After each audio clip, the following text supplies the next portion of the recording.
CM योगी ने हाथरस हादसे को साजिश जैसा बताया, कहा लोग मरते रहे और सेवादार भाग गए। हाथरस हादसे के लिए एसआईटी का गठन, हाईकोर्ट के रिटायर्ड जज और पुलिस के सीनियर रिटायर्ड ऑफिसर की टीम करेगी जांच।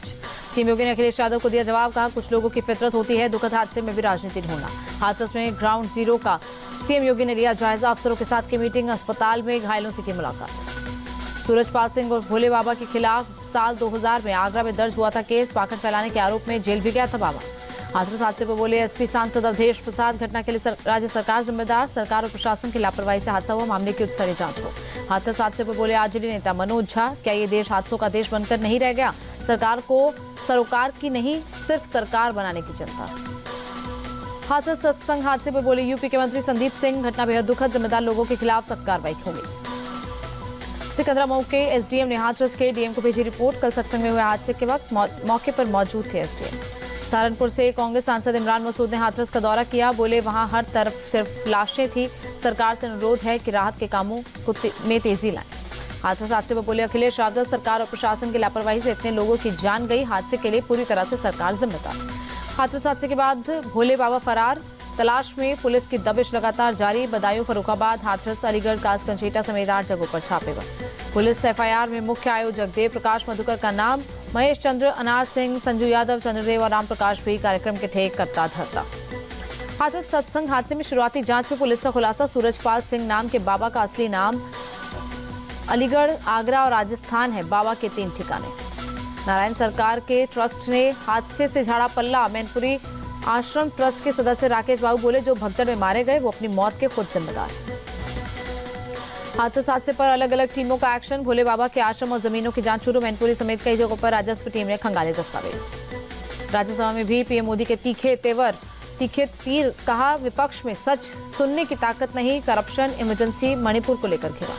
पीएम मोदी का कांग्रेस पर डायरेक्ट अटैक, कहा हार के बावजूद कांग्रेस खुश क्यों समझ नहीं आता, पूछा क्या ये हार की हैट्रिक की खुशी है?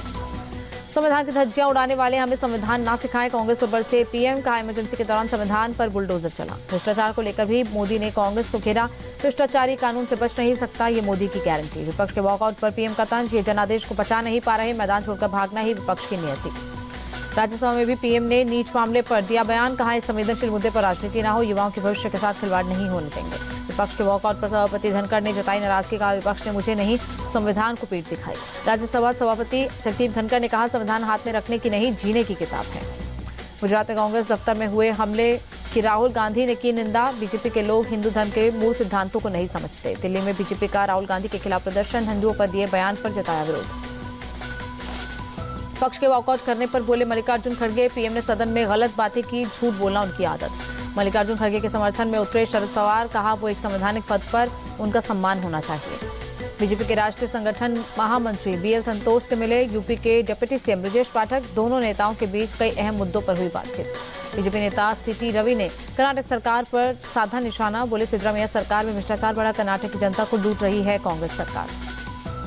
एमपी विधानसभा में वित्त मंत्री जगदीश देवड़ा ने बजट पेश किया, पीएम फसल बीमा योजना के लिए 2000 करोड़ का बजट, उज्ज्वला योजना के लिए 520 करोड़ आवंटित। असम कांग्रेस के पूर्व नेता रमेन चंद्र बरठाकुर आम आदमी पार्टी में हुए शामिल, हिमंता बिस्व शर्मा के खिलाफ लड़ चुके हैं चुनाव। कजाकिस्तान के अस्ताना में रूस के विदेश मंत्री से मिले एस जयशंकर, दोनों के बीच द्विपक्षीय मुद्दों पर बातचीत। एआई से होने वाले खतरों का आकलन करना जरूरी, ग्लोबल इंडिया एआई समिट में बोले केंद्रीय मंत्री अश्विनी वैष्णव। नीट पेपर लीक को लेकर चेन्नई में डीएमके की स्टूडेंट विंग का प्रदर्शन, केंद्र सरकार के खिलाफ जताया विरोध। बांग्लादेश दौरे पर नौसेना प्रमुख एडमिरल दिनेश त्रिपाठी, पीएम शेख हसीना से की मुलाकात, द्विपक्षीय मुद्दों पर चर्चा। महाराष्ट्र के अमरावती में लाडली बहना से 50-50 रुपए लेने वाला पटवारी सस्पेंड, वीडियो वायरल होने पर सरकार का एक्शन। इंदौर के शेल्टर होम में 3 दिन में 5 बच्चों की मौत, 31 बच्चे अस्पताल में भर्ती, सरकार ने उच्चस्तरीय जांच के दिए आदेश।